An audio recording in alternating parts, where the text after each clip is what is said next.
Every day, thousands of people go to work at the Chicago Board of Trade, where they frantically buy and sell futures contracts for things like corn, wheat, cattle, milk, and lumber. To be clear, they're not buying and selling those things. They're buying and selling a kind of contract for those things, whereby they can make money if the price of them goes up or down in the future.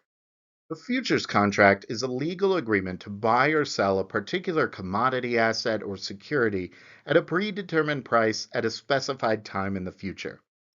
It would work like this. Let's say you and I sign a contract that says, I will buy corn from you in 3 months for $600 per bushel. Then we wait 3 months and we look at what the market price for corn is relative to $600. If the price is more than $600, I win because I will be able to buy corn from you for $600 and then instantly resell it at a higher price, pocketing the difference.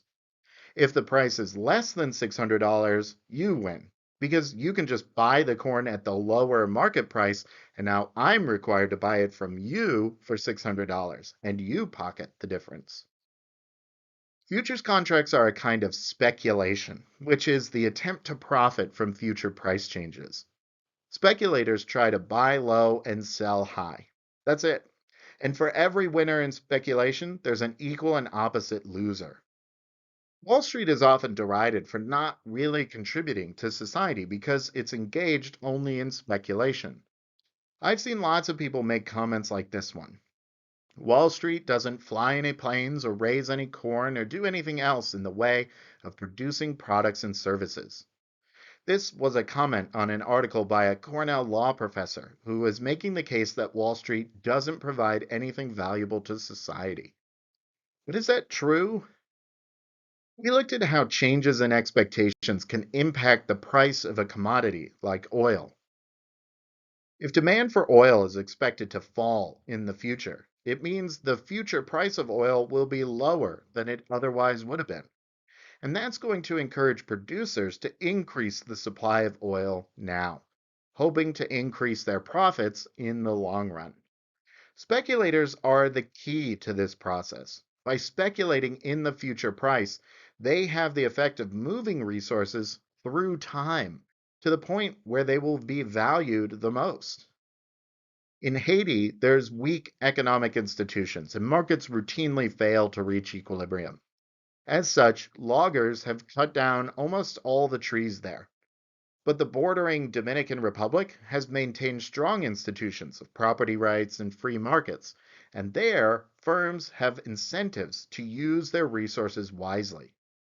But what is it that encourages a firm not to blow through resources quickly? Why wouldn't they just cut down all the trees and sell them right now at a profit? The answer is speculation. If firms started cutting down trees unsustainably, a speculator might buy a contract that lets them buy lumber in the future at a cheap price, knowing that soon there will be none left and the price will be high. But in doing this, that speculator is pulling more of that resource into the future. They're essentially sitting on some trees and waiting for the world to run out and come to them. But by sitting on some trees, they're preserving that resource for the future.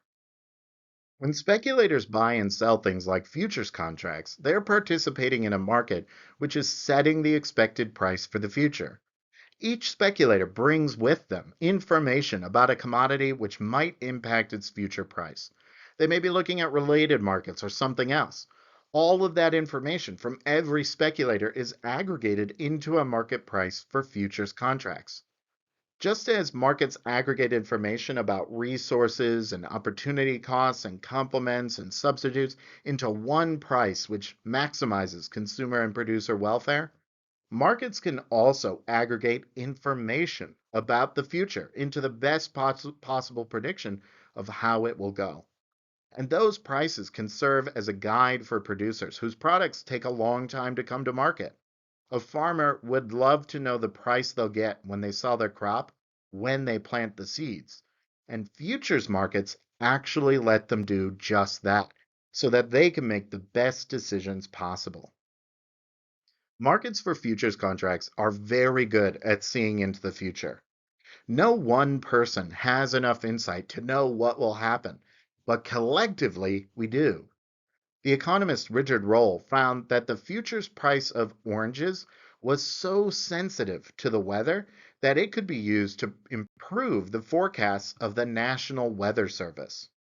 So, what else can we predict with markets?